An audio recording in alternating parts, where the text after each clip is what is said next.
Okay, so we are on our very last class on identifying self-cherishing. So the identification part, I think, is more difficult than meets the eye because self-cherishing or selfishness, you could say, is like a thief that disguises itself. It steals our joy in the present moment and the future and other people's happiness and joy.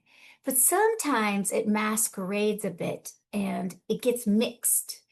So if we love someone a lot, for example, and you have a lot of compassion for someone, it might lead us to want them to be happy. And so, well, it does. We want them to be happy. But then within that, there's this mixture between attachment and love, right? Always. The two habit minds fluctuate. Similar to, um, maybe you vacillate between being patient and impatient when you're in a big traffic jam. Like you're patient and then you're impatient, patient. It's kind of like that when we love other people. Sometimes the love habit is manifesting, and sometimes the attachment habit is manifesting. Attachment arises from self-cherishing.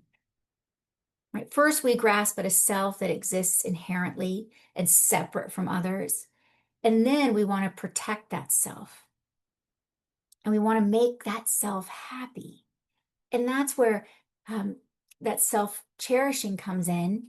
And then from that, we do all these things to protect ourselves or to make ourselves happy or feel safe or whatever it might be.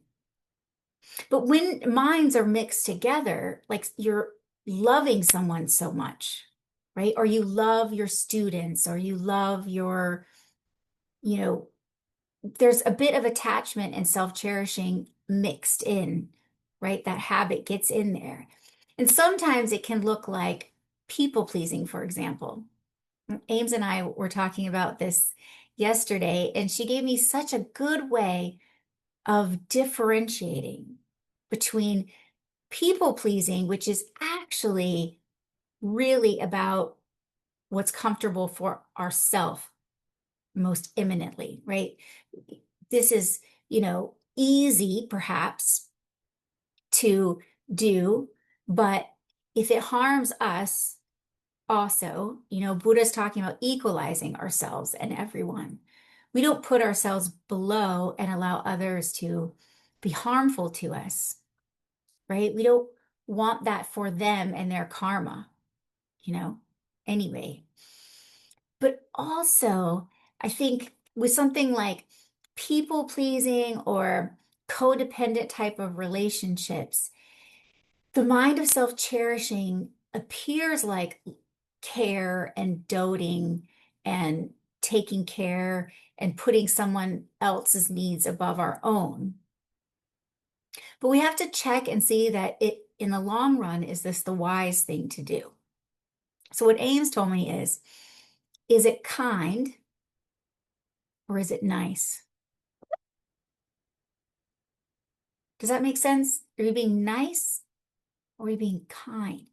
Because sometimes kind isn't easy, is it? Kind is like the less easy thing in situations where there is maybe a codependent type of relationship that has been going on, or transgressions of our boundaries. We let other people transgress healthy boundaries for us. It appears to be helping others, but we just have to check and see, is this wise?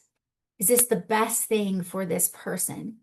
Or am I actually just trying to alleviate my suffering faster, right? You feel their pain and you can't stand it because you love them so much. So to put them out of their pain, you just, give them the bag of Oxycontins or something. I know that sounds like, but I do know someone that did that with their son, right? Because they couldn't bear them experiencing the withdrawals, which is terrible. Um, but it isn't the wise thing to do in the long run. Do you know what I mean? It's the, so you have to kind of check and see the subtle levels of self-cherishing. Because selfishness is almost in our society something we know about being selfish, but it's real blatant and on the surface. And there are many other more subtle ways that self-cherishing is um, is functioning. And those more subtle ways are often major constructs of our personality. You know, like um, having a tendency to get into codependent relationships. That might be something that we have um, cultivated that for a long time, but with wisdom, you can go, oh, actually, this is really a lot um, about me feeling like I'm doing good in the world because I'm helping this one person. My identity is wrapped up in that, and it's really about me fulfilling my need to be important or to have some control in this situation. Because I love them so much, I can't bear to be out of control and let them just be. Does this make sense to you a little bit?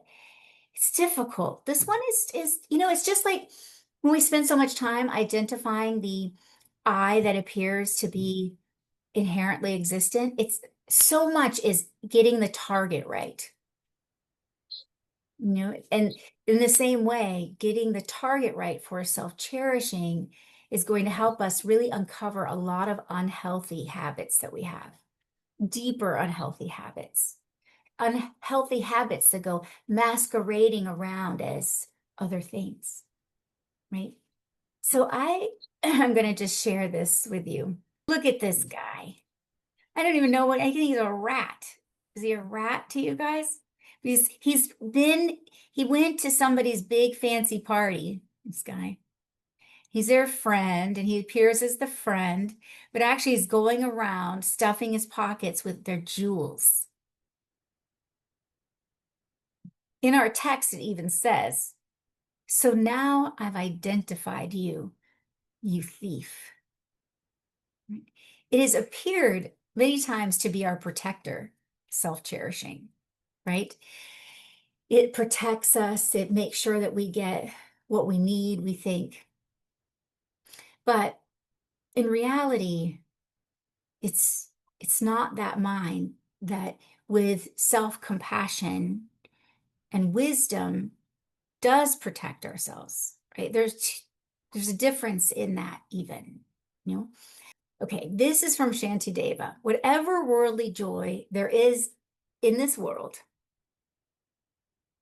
arises from wishing others to be happy. Whatever worldly suffering there is arises from wishing for your own happiness.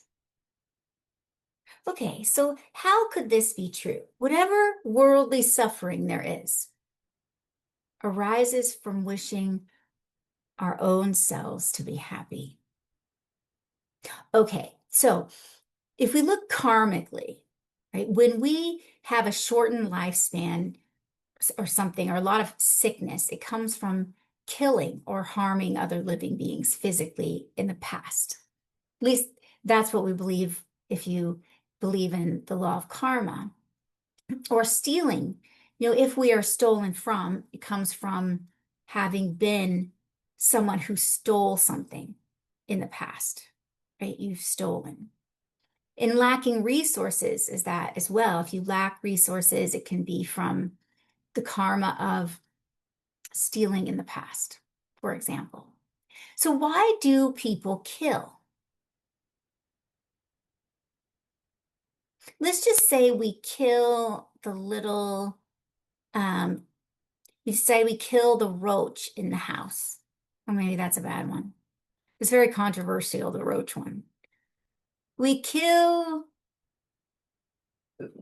You pick we kill a little, mm, flies are controversial too. I see this as very controversial.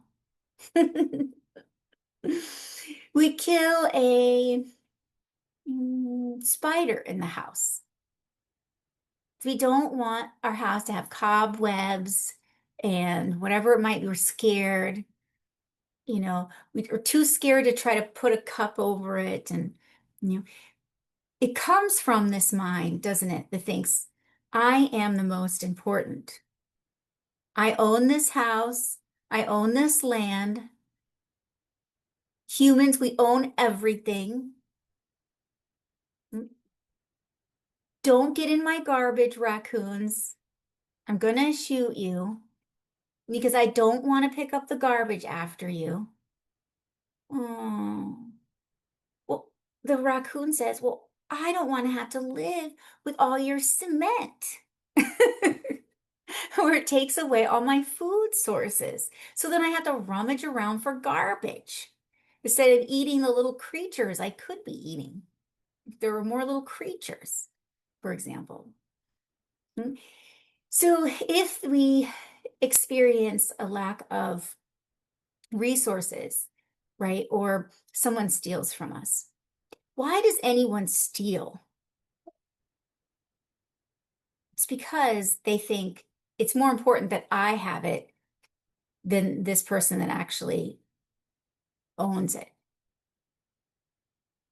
That's where it comes from. So when there's theft in the world, theft comes from the mind of self-cherishing. Do you guys agree with that for the most part? So anything that we see in the world, like um, global warming, where does global warming come from? Well, to a great extent, it just comes from, well, that's controversial too. You make up your own mind.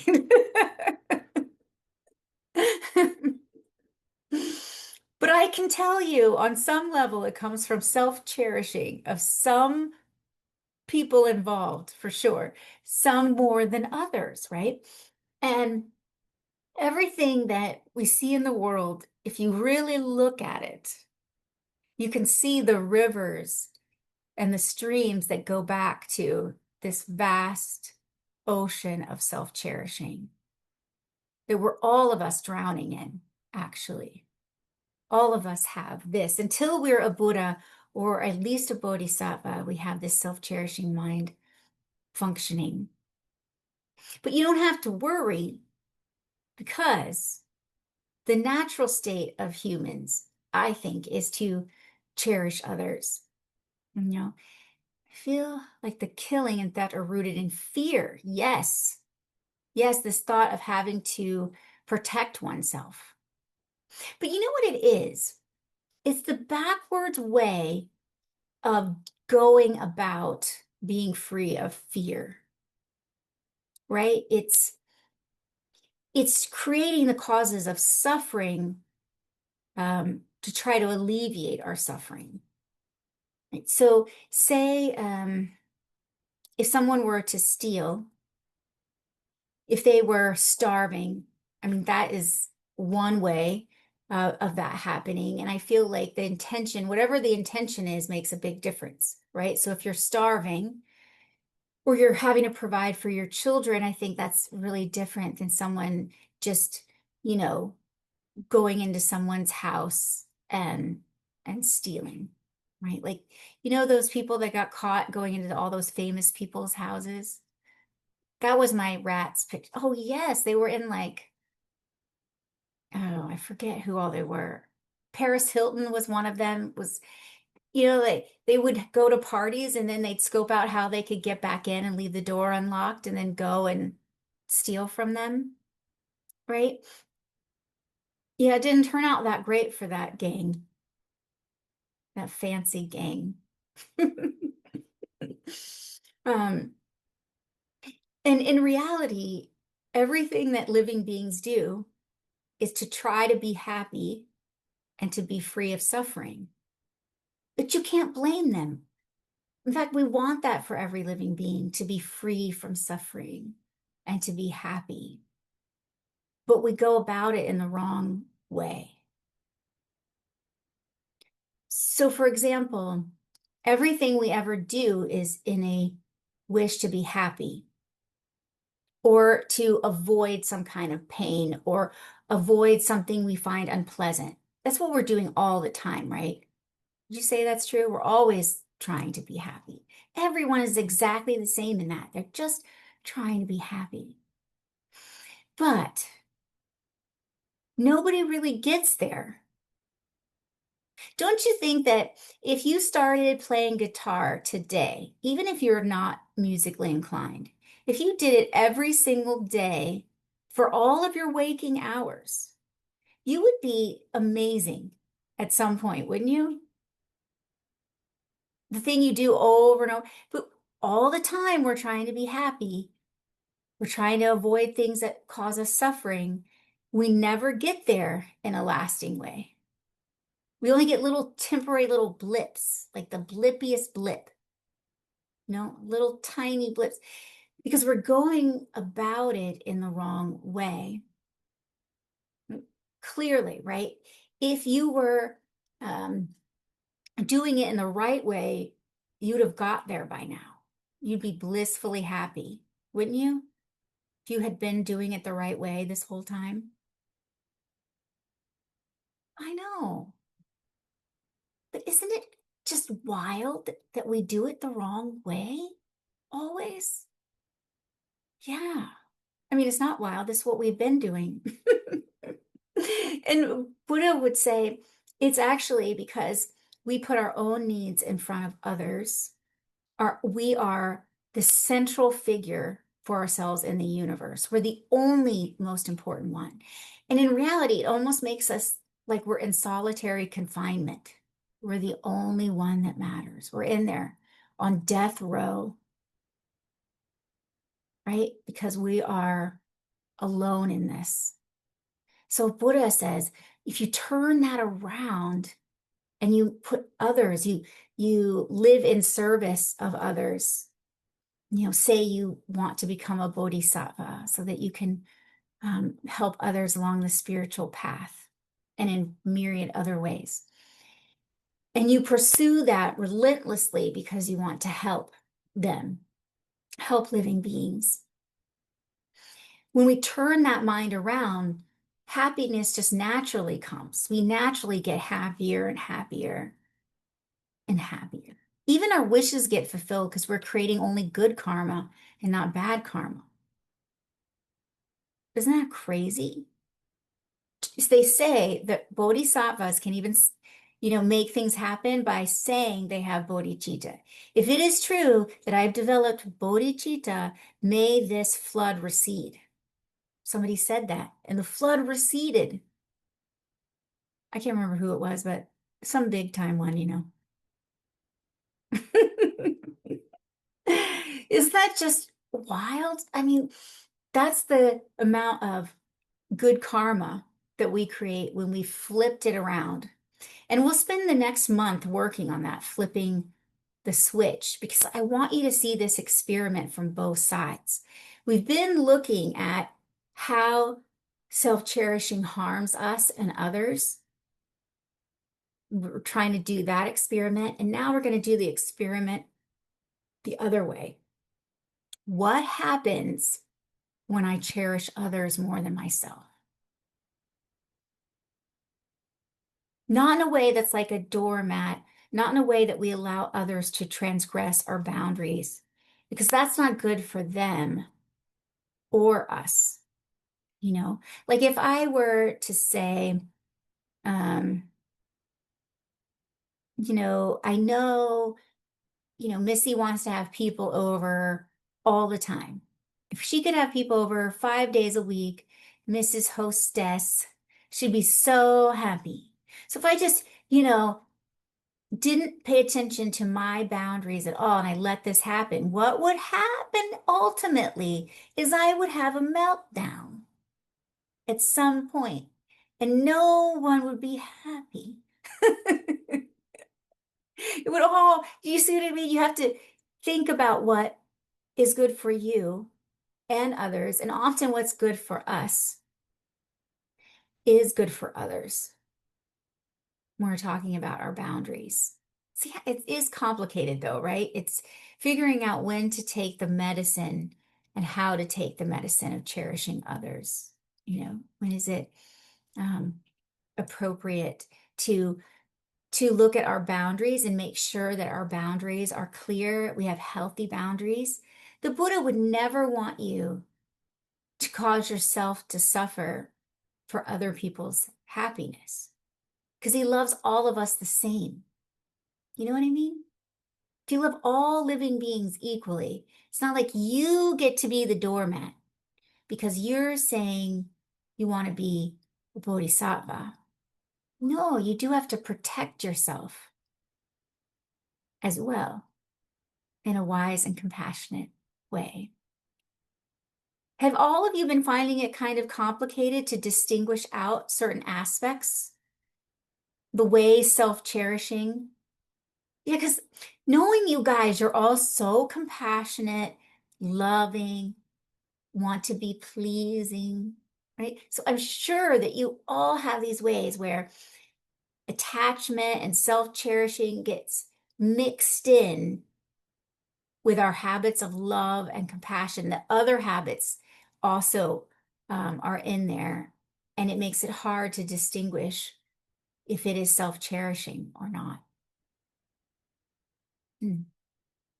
We can talk about this more at the end of class, but what I want to do today for our final meditation on this is to do a purification meditation.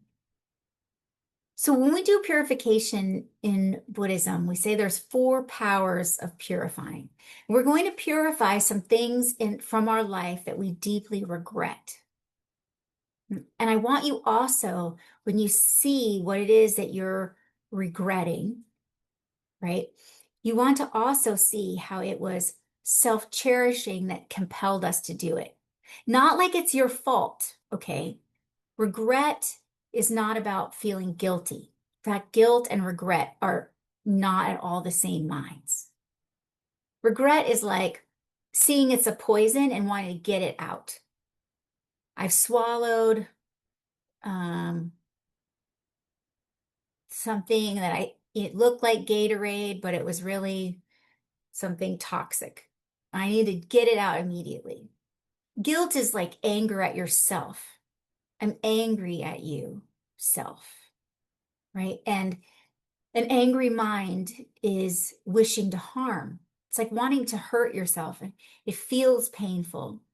Regret should hopefully feel like, okay, I understand this, and now I want to let it go. I want to release this, right?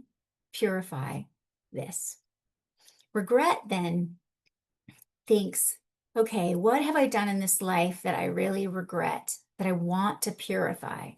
And then we see how was self-cherishing to blame for this.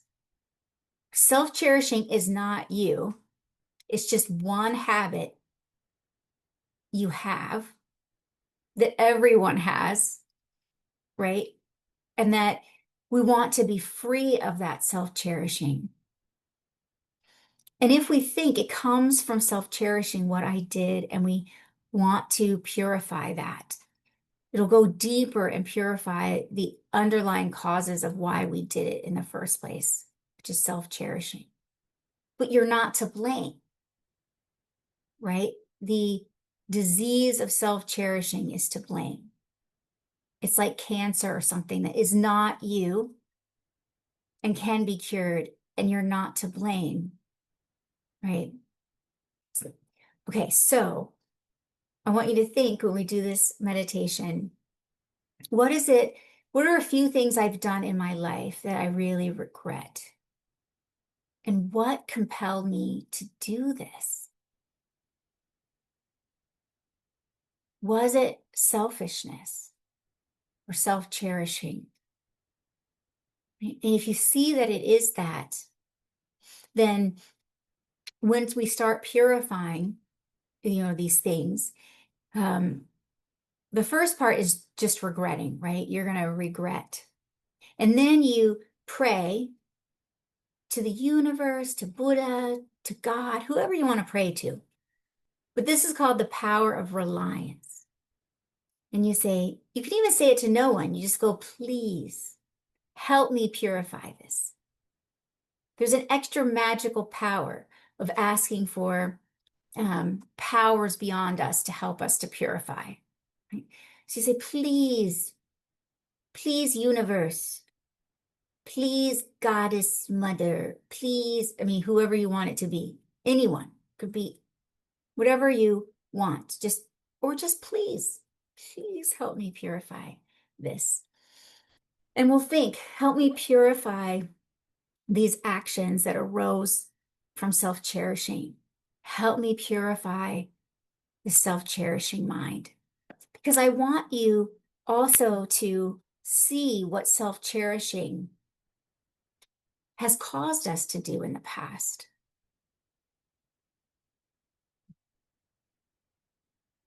And have a real wish to be free of it. And then the purification part. Oh, I have a visual thing for this. Let me share it with you.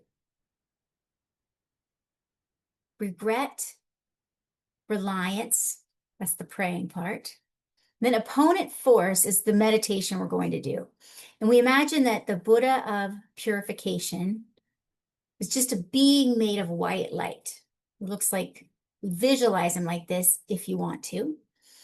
But I would just say, imagine this being of brilliant white light comes to the crown of your head.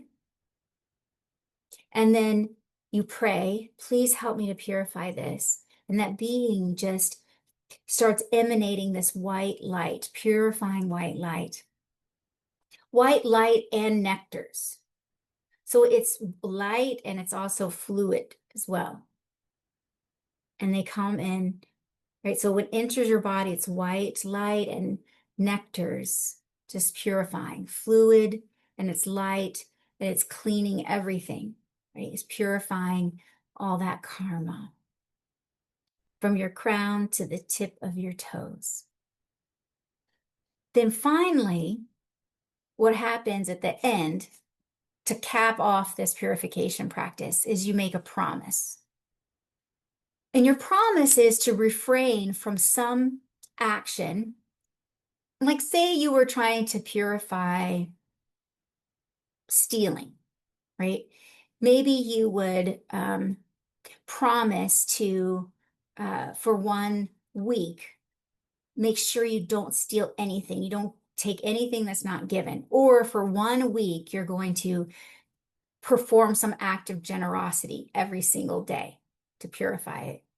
What I think makes sense for us is we could promise to, for, just this 1 week to not give in to our self-cherishing or try, make a promise, something to do with our selfishness. I'm going to try and not whatever it might be. Usually the promise, though, I must say, is something really specific that you can definitely do.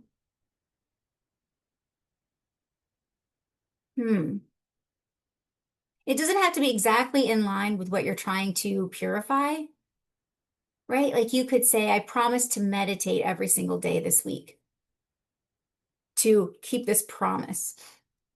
Or I promise to do recite mantras every day this week. Or I promise to go against my self-cherishing this week every day by always washing the dishes every chance I get for others. Or taking out the trash, or you get the idea, right? It's a promise that you can keep, and it's kind of confined in a sense, so you can actually keep it for 1 week. So you make whatever promise you want. I would just say in some fashion, it's cherishing others or doing a meditation practice or spiritual practice or going against your selfishness by doing something specific, right? Because if you just go against your self-cherishing, I mean, that's not specific enough, right? I'm going to keep this specific promise. But the good news is doing any of these helps purify. You don't have to do a formal practice to purify negative karma. You can really simply just have regret. Soon as you regret something that you did, it starts to purify that karma. That's good news, isn't it? So you just simply regret it. You start to purify, right? So let's try this meditation. I'll guide you through it, right? And let's purify some of the things we regret the most in this life and see how self-cherishing was really the one to blame. Okay.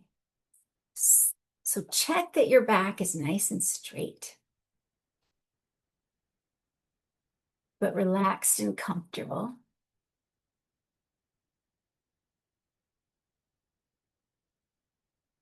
You can put your hands in the mudra of meditative equipoise, if you like.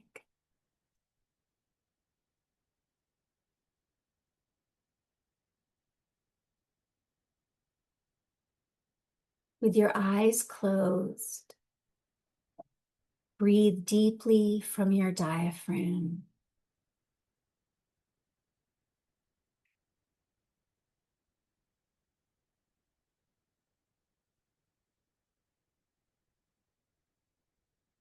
Breathe and relax.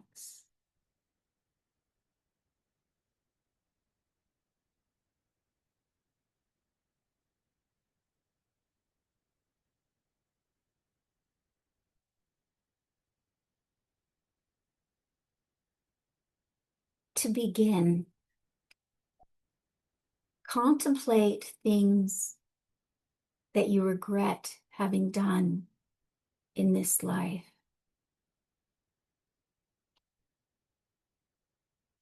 Do this slowly, picking just one and examining how it comes from the mind of self-cherishing. And then choose another thing you regret. And again, see how really it was self-cherishing to blame, not you. The habit of self-cherishing that plagues all beings.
Next, we generate power of reliance. We rely on help from holy beings to help us purify this karma. So in your mind, you can ask whomever, Buddha, God, or just ask, please help me to purify this negative karma.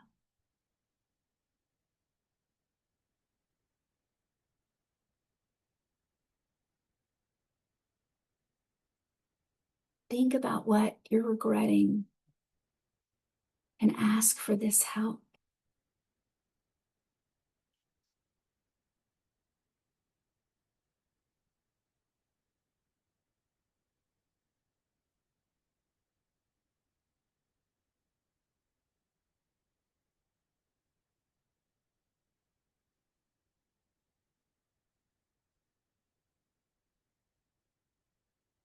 Imagine a being of brilliant white light comes to the crown of your head.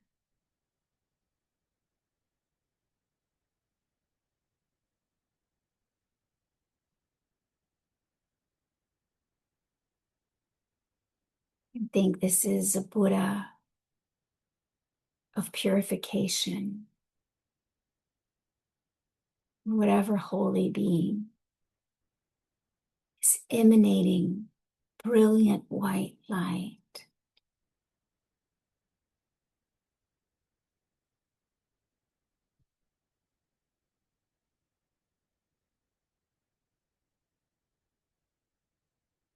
At the crown of your head, white light and white nectars enter the crown of your head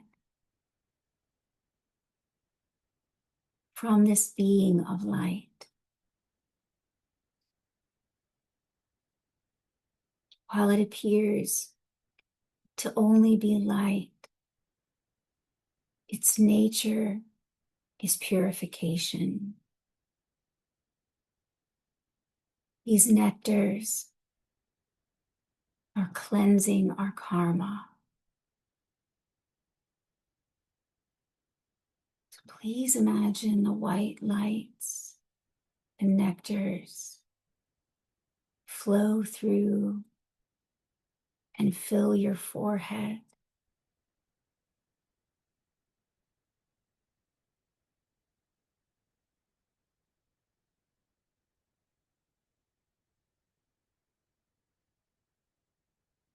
Fill your cheeks,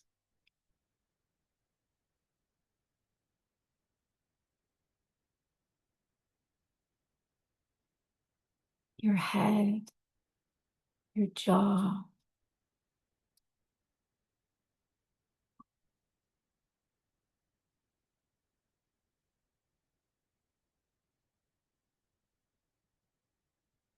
just feel this light and nectars purifying everything.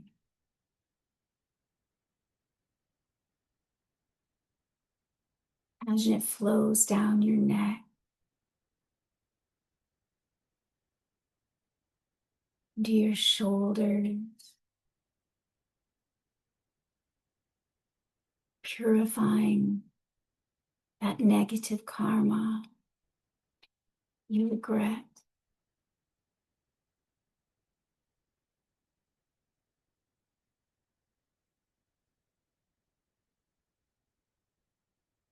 Flows down your chest and back and into your lungs.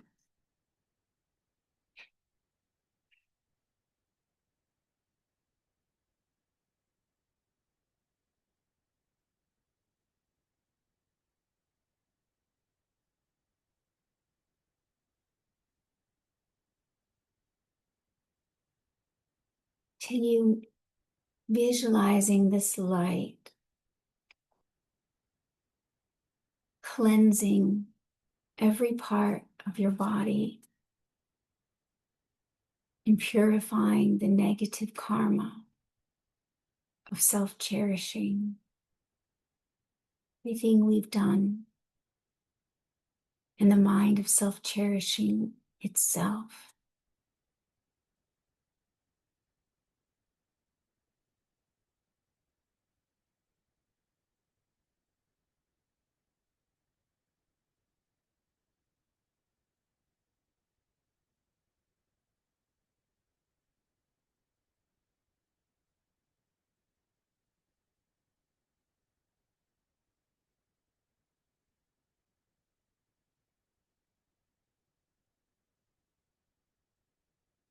Imagine it fills your hands and fingers.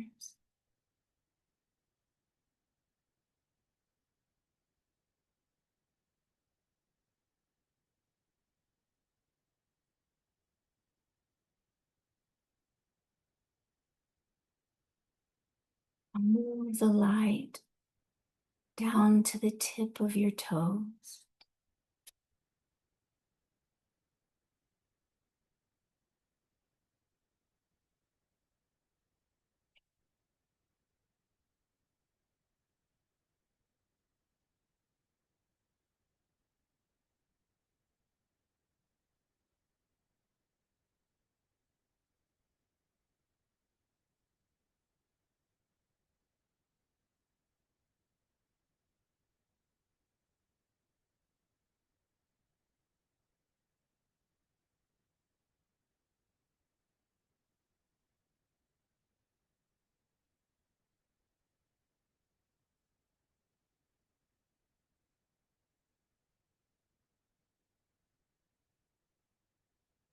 Imagine your whole body now is filled with white light.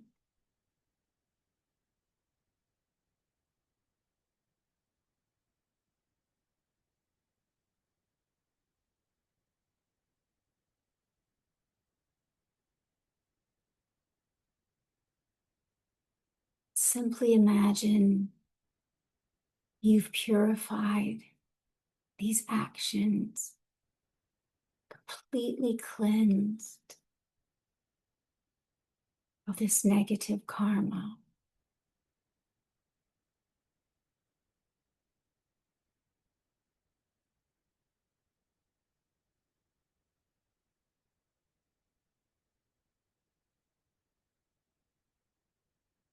And now the final seal to complete the purification. Please make a promise to yourself. Promise that you will keep for this week as a power of purification.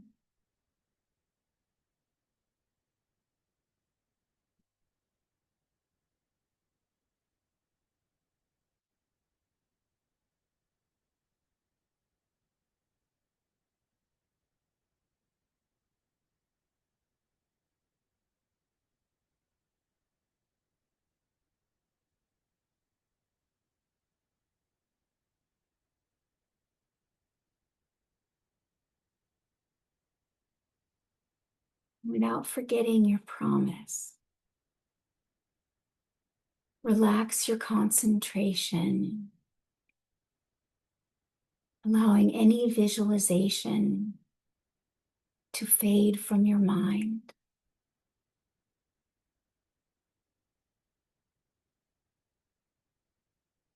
And then arise from your meditation.